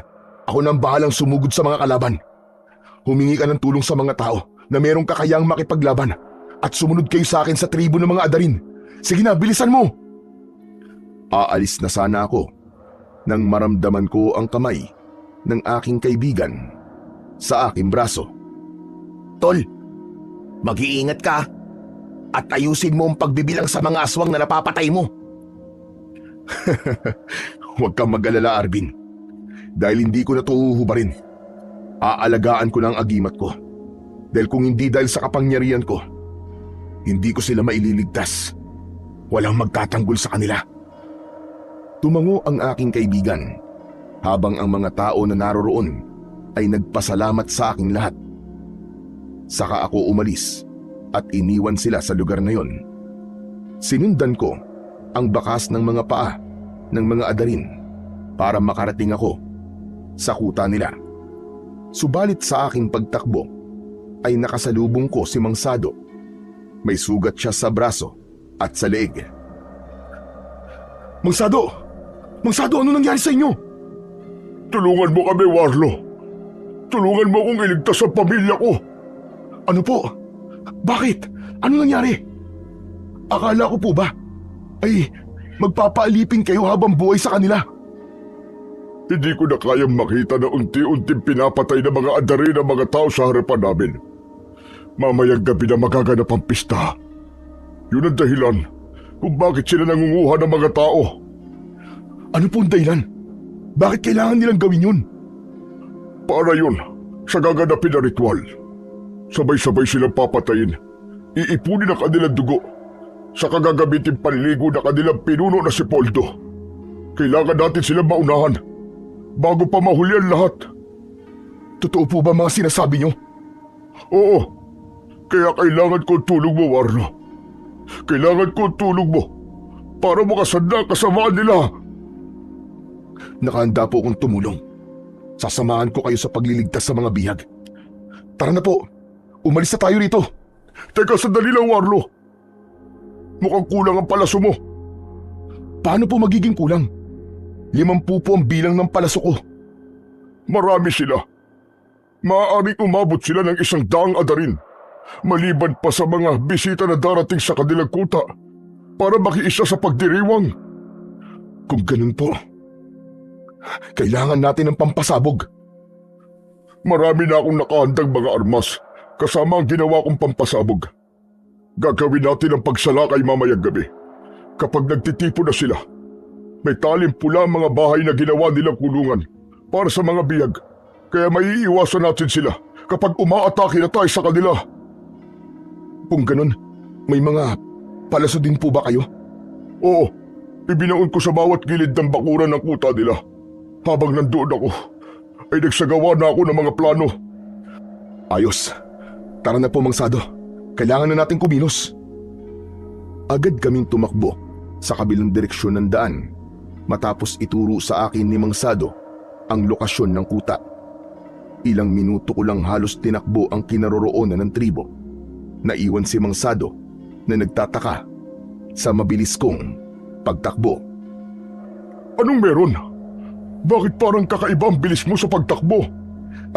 Wala po ito. Nasanay lang po ako na tumakbo ng mabilis. Sa pangalawang pagkakataon ay inilihim ko kay Mang Sado ang tungkol sa agimat ko. Kahit tinutulungan niya ako, hindi pa rin ako nakakasigurado nakakampi ko siya. Isa pa, nakatira siya sa tribo ng mga adarin at pumapatay siya ng tao para iligtas ang kanyang pamilya. Kaya hindi pa lubos ang pagtitiwala ko sa kanya. Sige, dito tayo maghiwalay. Hihintayin natin ang pagdilim ng paligid upang madali tayo makakilos. Sisiguraduhin natin na nasa loob ng mga aswang. Nagsimula na kami maghiwalay ng pwesto. Mabilis akong umakyat ng puno habang tanaw ang mga tao sa ibaba sa mismong gitna ng kuta ng mga aswang na adarin. Naiwan naman sa ibaba si Mang Sado. Umikot siya sa bakuran at naghanap ng matataguan. Maya-maya pa ay natanaw ko ang pinuno ng mga adarin at nagsalita ito sa entablado ng tribo habang nakatayo ang mga alagad niya sa kanyang harapan. Siguraduhin ninyo na magiging maayos ang lahat bago dumating ang mga bisita. Ianda ang dapat na ianda. Ang sino man napapalpak sa ipag-uutos ko ay agad kong papatayin. Sabay-sabay na nagsipagsagot ang mga tauhan ni Mang Poldo habang nakangisi siyang nakatingin sa kanyang mga alagad. Habang ako naman ay pinag-aaralan na ang bawat galaw ng mga bantay. Uminit ang suot kong agimat at nagulat ako nang makita na meron ding mga adarin na umiikot sa palibot ng tribo. Tinignan ko si Mang Sado na nagtatago sa halaman. Sumenyas ako sa kanya at itinuro ang dalawang kalaban sa ibaba ng puno na aking kinaroroonan. Itinutok ko ang pana at sa pagtingala ng isang adarin, binitiwan ko ang palaso. Bumaon yun sa pagitan ng mga mata ng kalaban. Si Mang Sado naman ay mabilis na tumakbo sa kinaroroonan ng mga kalaban at agad na nilaslas ang leg ng natitirang adarin. Pagkatapos, hinila ni Mang Sado ang katawan ng napatay niya. Nahalata ko na bigla siyang natigilan nang makita ang kalansay na katawan ng adarin na tinamaan ng aking palaso. Ngunit walang pagkakataon para magtanong ito dahil kailangan niyang bumalik sa dati niyang pwesto. Pagsapit ng gabi, kung saan ay nagtitipon ang lahat ng pangkat ng mga aswang na adarin, maingat akong lumambitin sa baging pababa sa puno. Nilusob namin ang kuta kasama si Mang Sado. Habang abala ang mga kalaban, tahimik kaming pumasok sa tarangkahan ng tribo. Habang tinatahak namin ang papasok sa bakuran nila, umalingaw-ngaw ang boses ng pinuno nila na si Mang Poldo. Magaling! At nakadalo kayo mga kasama. Isara nyo na ang tarangkahan at magsisimula na tayo sa ating pagdiriwang. Agad na kumilos ang mga alagad ng pinuno ng mga adarin. Saka inilabas ang alak at karne ng tao na nakalatag sa lamesang tabla. Umugong ang ingay na parabang hudyat ng pagsasaya nila. Ang suot ko naman na agimat ay nag-iinit bilang palatandaan na mga aswang na bangkilan ang lahat ng naroroon. Lumiwanag pa yon na parabang tinatanglawan nito ang aking daan. Sa paglibot ko ay nagtagpo kami ni Mang Sado sa likod ng isang kubo habang tahimik na nagmamatsyag sa paligid. Kunin mo itong dinamitang bote. Kapag sinindihan mo yan, sasabog yan at kakalat naman ang katas ng bawang at asin sa loob niyan. 5 pirasong bote. Sapat na yan para mabawasan ang kanilang puwersa. Sige ho, mag-iingat ho kayo. Teka, sandali lang. Lumingon ako sa kanya at nahuli ko siyang nakatingin sa aking suot na kwintas. Hindi ko pala yun naitago sa loob ng aking damit. Hinawakan niya ang braso ko habang hindi inaalis ang tingin sa palawit ng kwintas. Kanino mo nakuha ang agimat na yan? Alam niyo rin po ang agimat na to? Oo, pero sino nagbigay niyan sa'yo? Paano napunta yan sa'yo? Ang totoo ho niyan pinakailaman ko po ito sa altar ng aking lolo pistol. Aksidente lang po na naisuot ko to. Kailangan ko po na pumatay ng 50 aswang bago ko ito mahuhubad sa leg ko. Humigpit ang kapit ni Mang Sado sa aking braso at nang tumingin ako sa mukha niya ay namumula ang kanyang mga mata. Hindi lang kami nagkaroon ng pagkakataon na makapag-usap dahil muling nagsalita ang pinuno ng mga adarin at nabaling doon ang aming atensyon. Bumitaw si Mang Sado sa akin, saka muling sumilip sa gilid ng kubo. Kunin nyo na ang mga biyag. Ihanda na sila para sa pag-aalay. Nang marinig ko ang sinabi ni Mang Poldo, maingat kong sinindihan ang dinamitang bote, saka inihagis yun sa gitna ng nagtitipon na mga adarin. Umalingaw-ngaw ang malakas na pagsabog sa paligid, kasabay ng pagsambulat ng mga nilalang na naroroon. Ano ito? Ano nangyayari? Magsikalat kayo! Hanapin na nagpasabog sa kuta natin! Inulit ko ang pagsindi sa dinamita at inihagis yun ng inihagis sa lahat ng mga nilalang na makikita ko. Habang si Mang Sado naman ay nagsimula ng makipaglaban sa mga adarin. Dahil sa kaguluhan na nilikha ko, sabay-sabay silang nagpalit ng anyo bilang aswang na bangkilan. Halos mabingi ako sa malakas na pag-angin nila. Sa pagsindi ko ulit ng panghuling dinamita, nagkasalubong ang tingin namin ng pinuno ng mga bangkilan. Saglit akong natigilan, pero hindi nagtagal.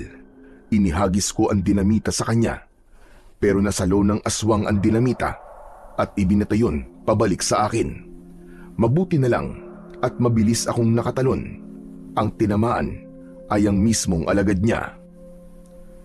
Hindi ito maaari! Patayin niyo mga lumapastangan sa ating tribo! Biglang tumakbo ng mabilis ang pinuno ng mga aswang, papalapit sa aking kinaroroonan. Itinutok ko ang palaso sa papasugod na kalaban, sabay bitaw sa pisik. Lumipad sa ere ang palaso, subalit naiwasan yun ng pinuno. Nang makalapit na siya sa aking kinaroroonan, tumama sa aking katawan ang kanyang kamao. Tumalsik ako at pasadsad na bumagsak sa lupa. Bumangon ako pero muli siyang umatake sa akin. Bumaon ang matutulis niyang kuko sa dibdib ko. Dahilan upang mapasigaw ako sa labis na sakit. Pero hindi siya nakatagal dahil napapaso siya sa aking agimat. Sinamantala ko ang pagkakataon. Tumakbo ako na mabilis sa palibot ng kanyang kinatatayuan. Lumikha yun ng ipo-ipong hangin. Kasunod ng pagtarak ko ng palaso sa kanyang katawan. Ngunit hindi nito ininda ang talim nun. Kung may agimat ka, may kakayahan din akong labanan ng epekto ng palaso ng taong may suot sa agimat na alakdan. Matagal na panahon ko nang pinapatay ang mga taong nagtataglay niyan at sa huling pagkakataon ay mabibigo ka rin katulad nila. Nagkakamali ka! Buhay ang lolo ko. Buhay ang taong gumagamit sa agimat. Hindi mo nga siya nakilala kanina habang kasama siya sa mga biyag mo. Ano sabi mo? Nang gabi na umatake ka sa baryo at sinunog ang bahay namin, kasama ko siyang nakaligtas. Kaya sa una pa lang nabigo ka na. Isa kang talunan, inutil at walang kwentang pinuno. Hindi totoo ang sinasabi mo. Totoong buhay ang lolo ko. At ako ang patunay na nabigo ka sa plano mong pagpatay sa kanya. Kaya ngayon, ako naman ang papatay sa'yo. Oras na ng paniningil ko. Akma na sanang aatake ako sa kalaban nang humarang naman ang mga alagad ng pinuno. Umalingaw-ngaw ang tawa ni Mang Poldo. Magdadaan ka muna sa ibabaw ng kanilang mga bangkay bago mo ko mapatay. Sige na mga alagad ko, patayin siya! Patayin! Sabay-sabay na umatake sa akin ang mga alagad ng pinuno. Panay ang pagpapakawala ko sa palaso.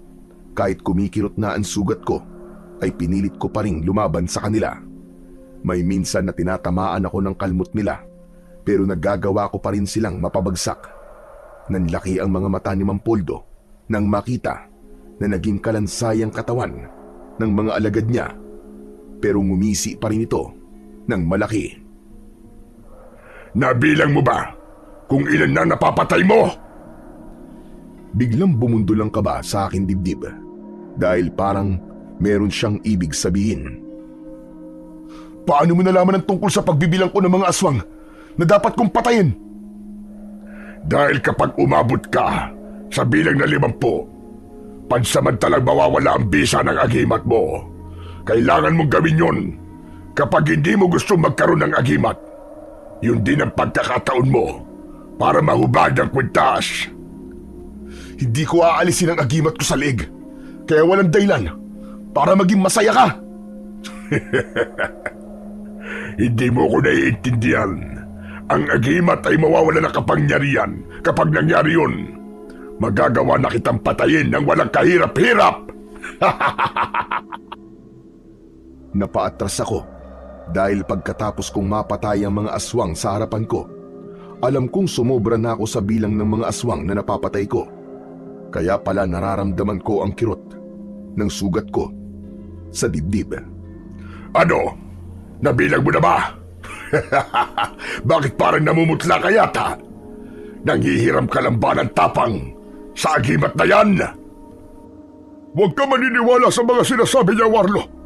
Babalik ang bisa ng kapangyarihan mo sa paglipas ng 10 minuto. Huwag ka nang makialam dito, Sado. Kung alam ko lang na ikaw ang magbibigay sa akin ng sakit ng ulo, sana sa una pa lang ay kinatay na kita. Pero nagkamali ka dahil binuhay mo pa ako. Nag-alaga ka ng ahas na sa tutuklaw at papatay sa'yo. Pagkasabi nun ni Mang Sado, umatake siya sa pinuno ng mga aswang. Nakipaglaban siya gamit ang kamao niya. Subalit nasaktan siya at ilang beses na bumagsak sa lupa. Ako naman ay nakatayo habang nangihina. Umaasa ako na magbabalik kagad ang bisa ng agimat ko. Pero dahil sa natalo si Mang Sado, ginamit ko ang pana para tulungan siya. Pinatamaan ko ng palaso ang pinuno ng mga aswang. Ngunit pati ang kakayahan ko sa paggamit ng sandata ay bigla ding nawala. Hindi tumama ang palaso. Sa halip, tumama lamang yun sa lupa. At dahil nalalagay na sa panganib si Mang Sado, gamit ang aking kamao ay sinugod ko ang aswang na si Mang Poldo. Ilang beses ko siyang sinuntok sa muka, ngunit hindi niya yun ininda. Isang malakas na suntok sa ilalim ng aking panga ang tumama mula sa kamao niya. Napaangat ang paa ko sa lupa sa lakas ng epekto ng suntok ng aswang. Bumagsak ako sa lupa habang dumudugo ang aking labi. Saktong pagbagsak ko ang pagdating naman ng taong bayan kasama sina Lolo Pistol at Arbin. Kami ang harapin mo! Kami ang labanan mo! Halimaw ka! Ikaw pala matandang yun. Totoo nga, at buhay ka pa. Bakit masakit ba sa loob mo na nabigo ka sa pagpatay mo sa akin? Nakakatawa ka naman. Isang pamilya na magsasama-sama sa iisang dahilan ng kamatayan. Ang kamatayan mula sa aking kamay. Sumenyas ang pinuno ng mga aswang sa natitirang alagad niya at sinugod nila ang mga tao na nakatayo sa likuran ni Lolo Pistol. Si Arbin naman ay inalalayan na makabangon si Mang Sado, saka sila nakipaglaban sa mga alagad ni Mang Poldo. Nagsalubungan ng dalawang panig. Ako naman ay dahan-dahang tumayo habang nangihina ang katawan. Hinarap ko ang pinuno ng mga aswang at paulit-ulit niya akong sinuntok sa muka. Wala na kayong magagawa. Ang tribong ito ang magiging libingan niyong lahat. Itinaas ng pinuno ng mga aswang ang kamay niya at akma na sanang itatarak sa akin ang kuko niya nang biglang lumiwanag ang suot kong agimat. At sakto yun sa pagsalo ko sa kanyang kamay. Sumigaw siya ng malakas habang nagwawala dahil sa sakit. Malakas ko siyang sinuntok sa muka at bumalandra sa dingding. Tumayo ako at nilapitan ng aswang, sabay luhod sa kanyang tiyan at paulit-ulit ko siyang sinuntok sa dibdib. Bawat pagtama ng aking kamao sa kanyang katawan ay yumayanig ang paligid na para bang may kasamang mabigat na bato ang aking kamao. Sumuka ng dugo ang pinuno ng mga aswang. Saka ako tumayo. Nilapitan ko ang pana at nilagyan ko yun ng palaso. Saka itinutok yun sa muka ni Mang Poldo. Pinagmasdan ko muna ang kanyang muka. Nakahawig sa muka ng baboy ramo. Nakabuka ang kanyang bibig habang umaangil. Tinuntungan ko ang kanyang katawan. Wag! Maawa ka! Wag mo akong papatayin! Bakit? Naawa ka ba sa mga tao na pinatay mo at ginawa mong pagkain? Naawa ka ba sa mga pamilya nila na inalisan mo ng karapatan na magkaroon ng kumpletong pamilya? Hindi ko hahayaan na mabuhay ka pa, hayop ka. Katapusan mo na! Mamatay ka! Pinitiwan ko ang hawak kong pisi at lumipad ang palaso. Tumama yon sa pagitan ng mata ng pinuno ng mga aswang. Hindi pa ako nasiyahan. Ang mga palaso na ibinaon ni Mang Sado sa gilid ng bakuran ay inubos ko lahat sa kanyang katawan. Bumula ang bibig niya at pagkatapos ay nagkikikisay ang katawan. Lumapit ang ibang tao na naroroon at kasama ko silang pinanood kung paanong unti-unting nilamon ng kumukulong puting likido ang katawan ni Mang Poldo hanggang sa matira na lamang ang kalansay. Napataklob ng palad sa bibig ang mga tao sa nasaksiyan nilang pangyayari. Warlo! Ang galing mo, nagtagumpay ka! Napatay mo ang pinuno ng mga aswang! Dahil tinulungan niyo ako sa laban na to, Arvin. Apo, ipinagmamalaki kita sa lahat. Nagkaroon ng magandang dahilan ang pagkakaroon mo ng agimat. Pero dahil sa mga nangyari, natagpuan ko ang ating pamilya. Nang tumingin ako sa muka ni Lolo Pistol, nakita ko ang mga luha sa kanyang mga mata. Inakbayan niya si Mang Sado na may luha na rin sa mga mata. Nagtataka ko na nagpalipat-lipat ng tingin sa kanila. Teka Lolo, ano pong ibig niyo sabihin? Warlo, apo ko, siya ang tatay mo at buhay siya. Buhay ang pamilya natin. Ano po? Siya ang tatay ko? Paano pong nangyari yun? Akala ko po ba patay na siya? Si Mang Sado ang sumagot sa tanong ko. Nilapitan niya ako habang hawak ang kamay ko. Hindi kami namatay, anak. Nakaligtas kami. Sila ang dahilan kung bakit pinilit ko mabuhay para sa kanila. Nakilala kita nang marinig ko ang pangalan ni tatay mula sa bibig mo. Idagdag pa ang agimat na nakita ko sa iyong leeg, sapagkat ginamit niya ni tatay. Kaya po ba iniligtas niyo po ako kasama ng kaibigan ko? Hindi ko alam na ikaw ang aking anak. Ang buong akala ko nun ay hindi kayo nakaligtas. Patawarin mo ko, anak. Matagal ako nagpaalipin sa mga aswang na yan para sa buhay ng pamilya ko. Wala po kayong kasalanan, tay. Ipinagmamalaki ko po na kayo po ang tatay ko dahil ni minsan ay hindi niyo po sinukuan ng pamilya natin. Teka, nasan po si nanay, tay? Nasasabik na po kung makita siya pati ang kapatid at lola ko. Asa na po sila? Humawi ang isang hanay na mga tao na may hawak na sibat. Lumitaw ang isang payat na babae na mayroong sugat sa kamay at putol ang isang braso. Nasaktan ako sa itsura ng aking ina. Hindi ko alam na masyado silang naghirap sa kamay ng mga aswang na bangkilan habang ang kapatid kong lalaki ay umiiyak. Sinabi niya sa akin na madalas akong ikwento ng aming ina sa kanya. Hindi ko na napigilan ang aking sarili. Mabilis kong tinawid ang aming pagitan at niyakap ko silang dalawa ng mahigpit. Nay, bunso, ako to si Warlo. Maraming salamat at buhay kayo. Parang isang panaginip. Ang buong akala ko ay tuluyan na kayong nawala. Kung wala akong mahanap na pagkain ay sinasaktan sila. Kung meron man ako na dapat ipagpasalamat sa mga nangyari, yun ay ang hindi sila pinatay ni Poldo. Kahit ang kapalit ay buhay ng mga taong mahuhuli ko. Pakiramdam ko, napakasama ko.